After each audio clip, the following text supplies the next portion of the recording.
Okay, do you see something that says starting to record, that you got a notification? Youri is recording the call, it says. Okay, perfect. All righty. Well, everybody, welcome to another edition to 1+1, your place for inconvenient truth-telling and myth-busting.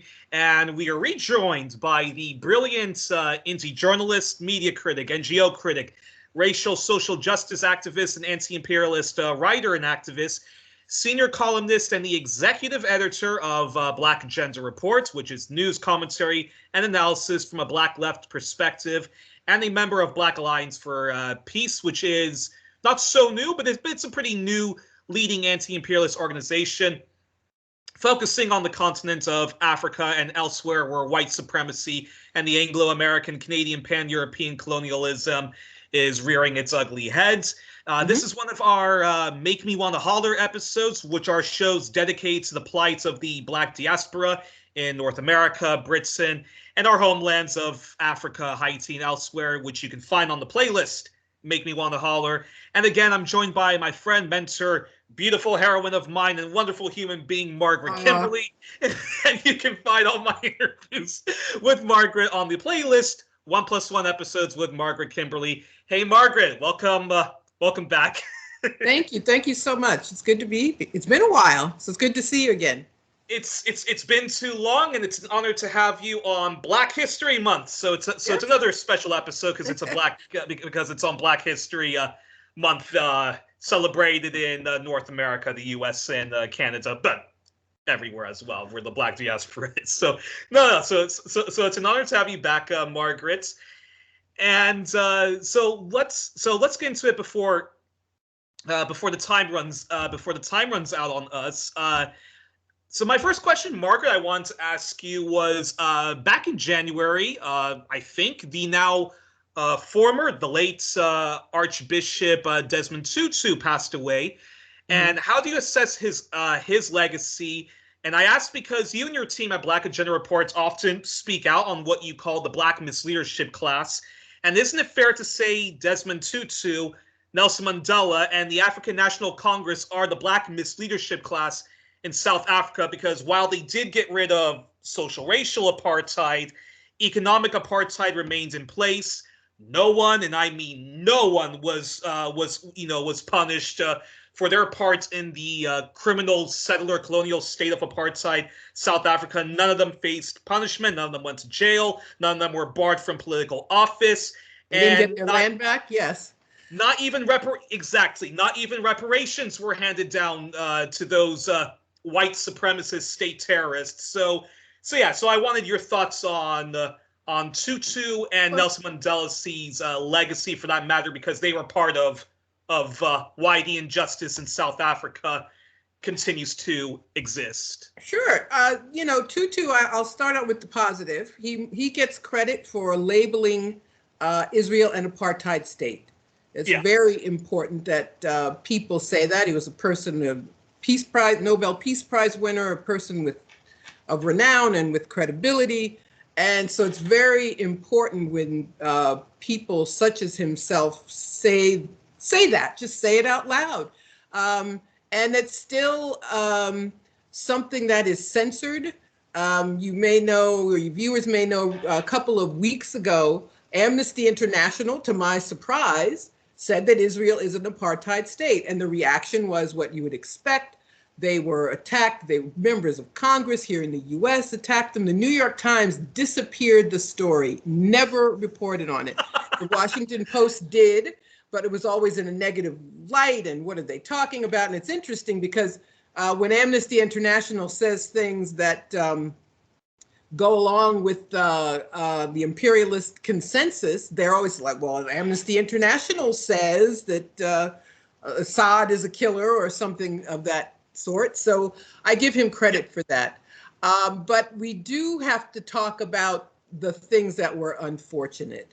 His support for this Truth and Reconciliation Commission, which did nothing but re-traumatize people. So they talked about how they were tortured, and then everyone was let off the hook. We have to talk about how he joined in vilifying Winnie Mandela. who was the true radical. It's unfortunate she wasn't president rather than her husband, to be perfectly honest. I completely agree with you. Yeah. And we have to talk about his comments regarding the International Criminal Court, which only prosecuted Africans. And he, and I have to say, I'm not in favor of brutality in war, and I believe people should be brought to justice. But why are just Africans brought to justice? The only white people were a few Serbs during the breakup of Yugoslavia, the NATO instigated breakup of Yugoslavia. And the rest were Africans. And Tutu said, well, we shouldn't care about that. But in a just world, Tony Blair and George W. Bush and Barack Obama and David Cameron and Sarkozy and France, all of them would have been in the dock in The Hague for their crimes in Iraq, their crimes in Libya, all of them, and others. I'm keeping the list short for the sake of time.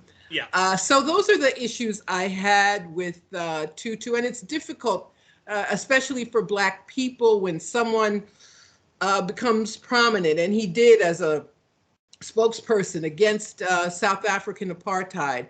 But we have to look at what people did. What did they say? What was the impacts of what they said? And give credit where it's due, but that does not mean sweeping other things under the rug. So would you, very quick follow-up then, would you compare Desmond Tutu's legacy to that of John Lewis, in which, you deserve credit for your part in bringing an end to Jim Crow, Tutu, apartheid, but John Lewis later became a member of the Black Misleadership class, supporting gentrification. I don't know if he supported the war on drugs, but he definitely supported people who were advocates of the war on drugs and the new Jim Crow that Michelle Alexander denounces in her book.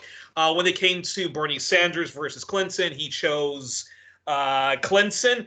Not saying that Bernie is perfect, although Bernie's policies would have immensely have helped out the Black working class. So would you say that John Lewis, that Tutu, you can compare him to John Lewis? Yeah, it's a similar situation. John Lewis was one of the founders of the Student Nonviolent Coordinating Committee, known as SNCC, which was very important. He played a very important role in the liberation movement in the 1960s, but then he became a member of Congress, and he was just a politician. He, a middle of the road kind of politician too, as a member of Congress. And it's interesting you mentioned Bernie Sanders. I mean, he made a point of vilifying Bernie Sanders. So Sanders, for example, talked about having free college. And Lewis said, well, you can't have stuff for free. And he was supposed to be this progressive icon. And he just dismissed the idea out of hand. And other things. He did something good, but then immediately backtracked when the Obama administration, when they were trying to get their hands on Edward Snowden, he said something praiseworthy about Snowden. He said he probably, was following his conscience, something okay. But the next day, he got a call from the White House, I'm convinced, said that he didn't defend him, he didn't support him, he was hurting the country, etc. So it's difficult when you admire people or admire them for some period in their life, but that's not a reason not to tell the truth. Yeah, exactly. I mean, I once, praised Bernie Sanders to high heaven, but the moment he started jumping the shark on imperialism, not defending his own DNC supporters who were on the floor of the DNC protesting what WikiLeaks revealed, when he threw them under the bus and he started he started recycling anti-Russia scapegoating conspiracy theories, that's when that's when I had up to here with Bernie Sanders. And I think, and it's also the same with Tulsi Gabbard. I used to go out of my way to defend her against very unfair attacks from Bernie Sanders supporters, Clinton cult followers, and so forth. But the last several months, she has been really pivoting to the right, complaining about wokeism, defending white vigilantes and whatnot, and going out of her way to be with right wingers, and not even to try to convert them to socialist reforms and anti-imperialism, which she claims she's an advocate of, but basically just sort of like, yeah, there's too much political correctness. Yeah, we need to stop complaining about wokeism. She is going to be a speaker at the CPAC convention. That's the big convention of conservatives. Excuse me. I believe it's this week coming up. So that's a red flag. But I heard she was always problematic to me. She was the anti-war candidate, she said, but she always talked about, I'm a veteran, so I can talk about it. And this whole thing of people having to be veterans before they can criticize U.S. foreign policy is very problematic. And I have to wonder, she says I was against the Iraq war, but she joined the military after the war started. So you weren't against it that much. But wasn't she only like a hospital worker or something like that? She was some sort of medical personnel. I suppose that's how you can defend it. But she talked about, I'm a veteran, so I can talk about this. I don't think you have to be a veteran to talk about issues of war and peace. The first thing I was always not too keen on her. And then when she dropped out, first they wouldn't let her in debates. They changed their own rules to keep her out of the debates. And then when they Obama and others made their move to make sure Biden was the nominee, she endorsed Biden. I mean, she didn't have to say anything. So they got everybody else to drop out. They stole some primaries from Bernie. And, so we knew what was going on. But she was like, I'm so happy to endorse Vice President Biden, his family, his late son was my friend. She thought Joe Biden had the spirit of aloha. Yes, the spirit of aloha. Yes, thank you for reminding me.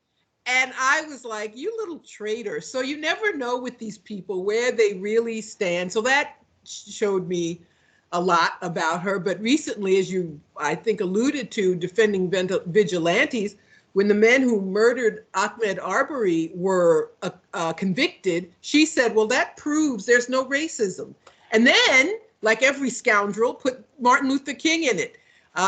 Used some King quote and one of King's kids, his daughter Bernice, came at her on Twitter, to her credit. So all in all, she is not to be trusted, not to be listened to. Yeah, and I would say also the same for Bernie Sanders, in case people think that we're Sandinistas. Yes. We are not Sandinistas. We're, I don't know, who's the current leader of the Green Party right now, Ed? I mean, I don't know what you mean by a leader. There's a steering committee. No one knows who will, it's 2 years away, who will run for the nomination of the Green Party. The last nominee, Howie Hawkins, is still very active. I don't know if he'll run again. But the Green Party has been hurt very badly by the Democrats here in New York State and other states. The Democrats have connived to keep the Green Party off the ballot. And I'm a registered Green Party member. Our former horrible governor, Andrew Cuomo, with the connivance of other Democrats, he passed this, it wasn't even legislation, it was language in a budget bill that changed the threshold for the number of signatures in order to be on the ballot in New York State, and it kicked the Greens off. And now there's this very high threshold. It will be difficult to meet. But the goal is to work towards that. Okay. One of these days, we actually have to talk about Green Party politics, because I know you're one of the few people that actually defended Howie Hawkins when much of the anti-imperialist movement was saying you can't vote for Howie Hawkins because of problematic positions regarding Syria and anti-Russian conspiracy theories. But we're going to save that for another. We're going to save that for another day. All right. So moving on. Can you actually, yeah, another quick follow-up on South Africa. Talk about Winnie Mandela's legacy, which should be applauded, and the smear campaign that was leveled at her, which did damage her legacy. Although there is although there are efforts to push back against that smear campaign and defend her legacy both during apartheid and post apartheid. Well, she was someone who always advocated for return of the land. So the white settlers in South Africa stole all the land. And she said the people should be compensated as they were in Zimbabwe, which late Robert Mugabe was vilified for doing. And that was a very principled position. And she remained the most radical leader. Now, after her husband was released from prison, they eventually divorced. But she was the one who remembered what the people wanted. She was the one who did not compromise, as Mandela did, in accepting money from the IMF. And I mean, basically, he cut a deal to get out of prison. So they knew the days of apartheid were numbered, and they, said, all right, we're going to let Mandela out, let him run for president. But that meant they had to in order to advocate for their interests, they had to water down the ANC charter, which was very clear. It was socialist. It was nationalizing all the mineral resources, the diamonds, the gold that South Africa has, to return the land that was stolen from the people. All of those things disappeared. And Winnie was one who said, no, it should not disappear. So she was called a killer. It was horrible what they said and did to her and said about her. Yeah, she was accused of murder, of murdering someone who the militant wing of the ANC claimed was, infiltrating them, or was a snitch of some sort. I can't recall who it was, but it was a smear, and it worked. And so she was demonized and lost a lot of support. She was a popular figure, but the smear tactic did its job, unfortunately. Yeah. And there's actually a documentary which actually addresses those allegations, and the documentary actually defends Winnie Mandela. Don't remember the name, but if I do find a link, I'll make sure to link it so that people can buy the DVD. Very good. So the next question I wanted to ask you, which is, can you explain what the late Glenn Ford often advocated, which was community control of the police? Can you explain why people power, racial justice movements, and others who want to see an end to police state murder need to be careful when advocating for defunding the police? And then briefly, if it's possible, where do you stand on the topic? Are you for abolishing the police, or just radically reforming the police by demilitarizing them, ending the drug war, repealing the Clinton crime bill, and all that stuff? Right. Well, I advocate for all of the things you just talked about that need to be done away with. The problem with defunding the police is, first of all, they can always play with numbers. So when this demand appeared 2 years ago, when George Floyd was killed, I'll tell you what happened here in New York City. So our mayor at the time said, we've cut the police budget. But when you looked at it, they hadn't really cut the police budget. They moved categories of employees. So, for example, there's school security guards in New York City public schools. They were in the NYPD, the New York Police Department budget, and he moved them out of the NYPD and put those budget lines in the Department of Education. So, and he said, well, we cut X amount from the NYPD when he really hadn't. So that's one problem with defunding the police.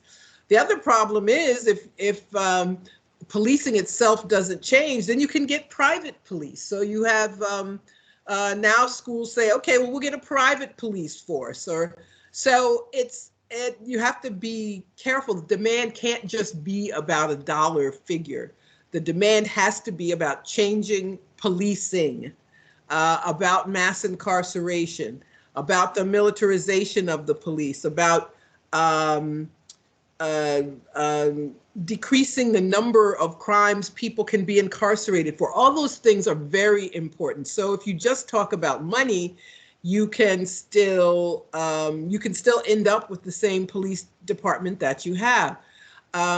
Community control of the police. The idea is that Black communities are over-policed. So we are stopped more, we talk about driving while Black or walking while Black, likely to be arrested for very minor offenses, to get the harshest sentences. So the question then becomes, well, under what criteria are people arrested at all? Or, for example, here in New York State, the New York State legislature passed they changed bail. So you have to pay bail in order to, it's supposed to ensure appearance in court, but they impose bail all the time. So anyway, this new law raised the threshold so that no one can, so judges can't ask for bail for a misdemeanor, for example. And that happened all the time. And it's lower income Black people who are targeted by the police. So a seemingly small amount of money could keep someone in jail until they go to trial. So the presumption of innocence doesn't apply to Black people. And despite pressure to change that, and it's been terrible, the media, every time someone's arrested, they say, well, did the new bail program let him off? And I wrote about that in Black Agenda Report this week. But it's very clear that there is a imperative to keep Black people locked up. And so that's the kind of thing that demands that we, the people, have some say about law enforcement, about how our communities are policed, whether they're policed, who gets arrested, what's the reason for getting arrested. But Glenn, having been a champion of that in the last year or so of his life, he said, you can't have community control just of the police. It means that there has to be public control of all government agencies. And it's unrealistic to think that the police will be any different from any other government apparatus. Perfect. And almost out of time. An hour. Do we? We have 30 minutes. Oh yeah. Yes. Okay. Anyways. That's okay. Okay. So briefly, if you can, are any of the local or federal Black Lives Matter organizations, or any of the Black advocacy groups, local or nationwide, and Black churches demanding an end to the drug war and either legalization or decriminalization of drug consumption, marijuana or otherwise, and people who have been incarcerated for nonviolent offenses to be pardoned, as well as a repeal of the Clinton crime bill, ending private prisons, amending the Constitution to get rid of the loophole in the 13th Amendment. Are there any calls from amongst those Black organizations or the Black churches to do any of that? Sure, there are. Most Black people are in favor of those things. There's a consensus about those issues because the criminal justice system affects us so disproportionately. Half of the United States has more people incarcerated than any other country, and a greater percentage of its population incarcerated. So there are more than 2 million people in jail, incarcerated in the United States, and half of them are Black. Now, we are like 14% of the population, but 50% of the prisoners. I mean, it's so many people that, according to Glenn, and I'll assume his figure is correct, a quarter of all the incarcerated people on earth are Black Americans. So when I hear about, and of course that's all cooked up about, China's putting Uyghurs in jail, all those numbers are phony, first of all. But it's Exactly. nothing like the numbers of Black Americans who are in jail. So this is something that impacts people their entire lives, their jobs. You can't get a student loan, even if after you finished your sentence, places where you can't vote, places where you can't live in public housing, not even with your own family. So people's lives. Not even the right to welfare as well. On top of that, right? I'm sorry. You also don't have the right to welfare once you're out of prison, right? You may, but the right to seek public assistance is something Bill Clinton got rid of, something Republicans, conservatives had wanted forever. He's the one who managed. That's what they use Democrats for. They get to pass things that a Republican couldn't get away with. So there's a consensus in the Black community, excuse me, about changing all of those things. The question is, how do you get it done? So I just gave the example of New York. The Democrats took over both houses of the state legislature. There was a commitment by Black elected officials, to their credit, to pass and to keep this bail reform that I just talked about.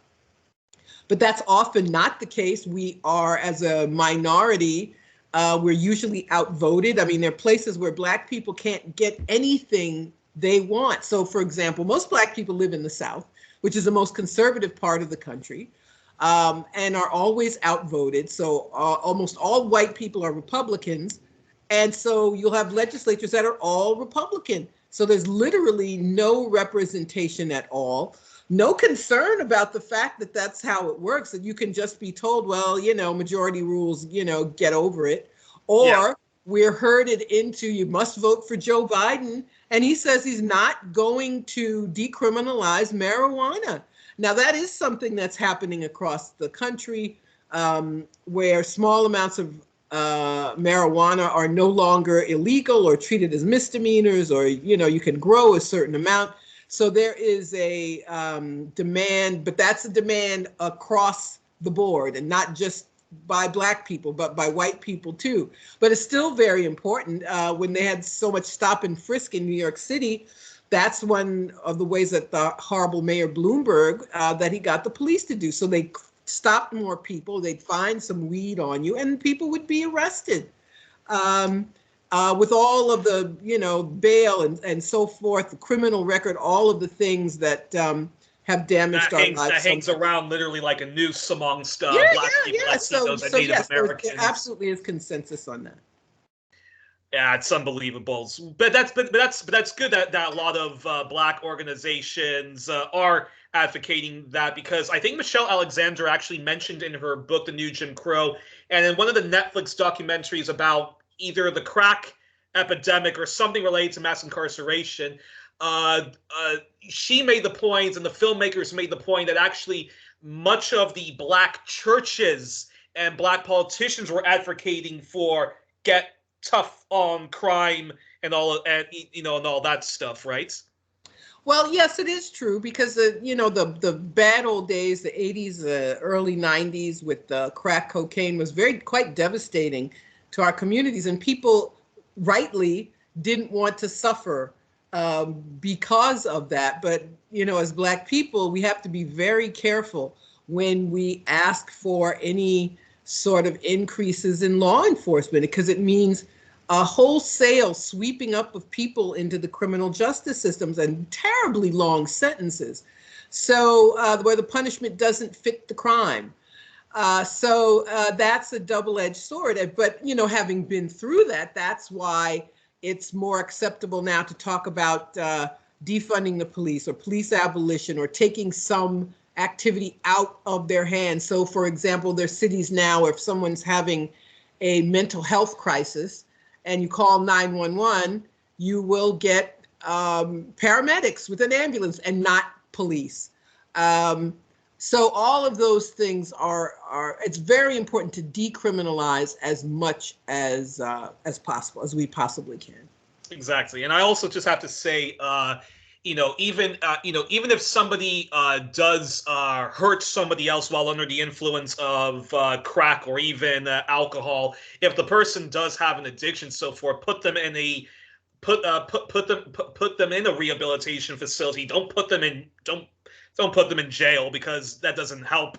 Right. Doesn't help Or providing mental health care. Here in New York, exactly. They cut back so much. One of my relatives was a social worker in the state psychiatric facility, who's told me every year they cut the number of beds, but the number of people needing mental health care that didn't drop. So people end up in jail because they're mentally ill, not because they really need to be in jail, not because we need to keep them away from the rest of us.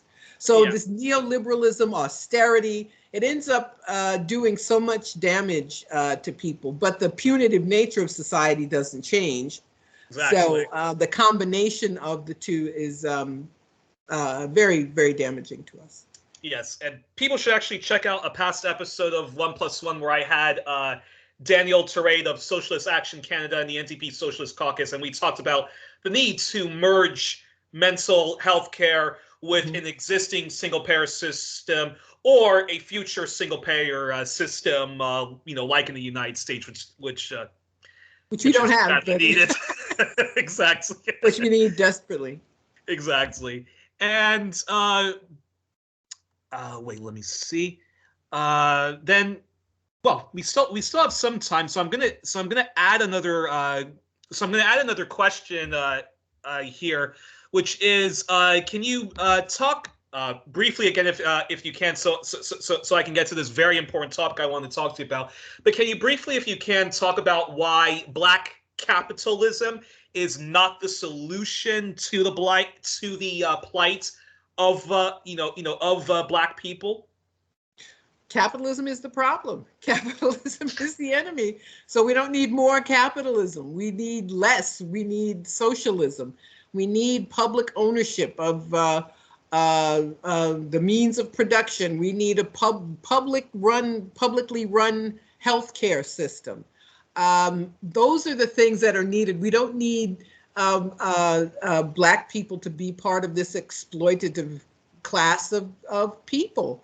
So that is, it's an old issue. Even President Nixon, who was a conservative, that was his thing too. And they had an Office of Minority Business Enterprise.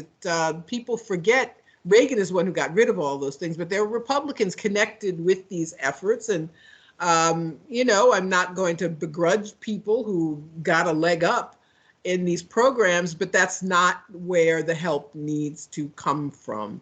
We need to have a higher federal minimum wage. It hasn't gone up for years. So we need jobs that pay better. We have this gig work, so-called, which is, not real jobs that aren't really jobs anymore. And so we need living wage jobs. We need a healthcare system that works for the people. It's now privatized, and these health insurance companies make a fortune. So Obamacare, which was, was not what people were sold, it basically allows everybody to buy insurance that they can't afford. Yeah. So so that's not really very helpful. People are helped when the government gives us more. There was a child tax credit. It was temporary, though. It only lasted after Biden got in till the end of the year, end of December. And then they got rid of it. I mean, it was helping people a lot. But, in this country, which is so backwards, it was attacked. Yeah. What are people spending it on? I'm like, they're spending it on their lives. They're paying rent. They're keeping their car running. They're able to buy more food. What are you talking about? What are people doing with it? They're helping their families. But now it's gone, and this much vaunted Build Back Better bill seems to be dead. So it just disappeared as of December 31st. So we can see we had these stimulus bills, and so people got small amounts of money and needed it very badly, but it was just like $2,000, and then Biden backtracks. It wasn't even $2,000. It was $1,400. Um, and people were out of work because of COVID. We need the government to step in and say everybody's going to get their salary or some portion of their salary. Nobody's going to be destitute because their employer shut down during COVID. But we've gotten just the opposite. And this is the trap that we're in with the Democratic Party, which is supposed to be the party of the people, supposed to be the party that helps the little guy and the little woman. But, you know, at the end of the day, they, you know, don't at all, or they give you some half measure instead of what people really need. Before we segue into the ongoing pandemic, which I want to talk to you about, what would you say to a Black capitalist? Oops. Sorry. I'm sorry. I'm just dropping things. I hope your water didn't spill anywhere, or no, it did not, miraculously. Okay. So what would you say to a Black capitalist, either a Black Republican or some business-friendly Black Democrat who says, Margaret, this is what we need to do. We will subsidize all Black small businesses. That's going to let them grow. We're going to get we're going to not have we're not going to tax them heavily. We're going to have even like a flat tax. And that's what's going to lift Black people up from the bootstrap. And Well, flat taxes and tax cuts help rich people. They don't help anybody else. And those are just attempts to have even more of a giveaway to rich people. And as far as Black capitalists, there aren't really many. There are Black entrepreneurs and people who do well, and I'm not going to begrudge them, but I think it's a mistake to think that Black people are in the 1% or are the ones really making a lot of money. So first of all, it's really a misnomer to call Black people capitalists in the first place. It's usually, petty bourgeois business people, and I'm not saying you can't be a petty bourgeois business person, but let's just be honest about what it is. And we have seen that we make the greatest strides when there is support for the people. That's when we make the greatest strides. I was talking about Nixon and by the way, that was a result of the demands of the liberation movement. There were federal jobs programs. So when I was a teenager in the late 70s, it was called the CETA program, CETA. I can't remember what it stood for, but millions of people had jobs through CETA. I mean, it was some cases their first time having real work. And that's what we need. We need to make sure the government needs to make sure we have a level playing field, and so to speak, but all of that is gone. So you have a larger and larger percentage of the population who are really struggling. Half of all workers are low income. I mean, it's like $30,000. I don't know how people survive. Well, they don't survive very well, obviously, when you see so many people who are unhoused, and that number just grows and grows. There are people living in shelters who have jobs, but they don't make enough to afford rents, which keep going up. So that's what we need government to do for us, so that people can be productive. But if you have capital taking over the political system, which is what we have now, and legislation is meant to help them, and they, can help people up to a point, but then they put a brake on it. As Biden was a reporter at one of his fundraisers heard him say to the rich people who else goes to a fundraiser for a presidential candidate, nothing will fundamentally change.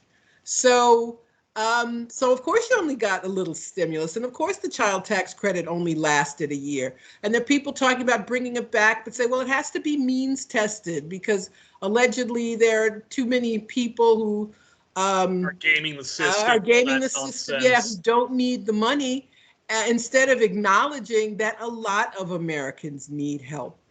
Instead of, stop talking about the middle class, this mythical middle class, and acknowledge that people are workers and they need help as workers. So you have this system which takes away living wage jobs, but then says, well, you can't get a child tax credit either. So those are the things that we need in this country. We need socialism. I'll just, to make a long story short, I'll sum it up that way. And the last thing I wanted to, oh, this is perfect. We still have enough time to talk about this. So the last thing I want to talk to you about, final question, is the ongoing coronavirus crisis. Mm-hmm. And you've typed up 3 brilliant articles for Black Agenda Reports on the ongoing pandemic. What should be the response? And on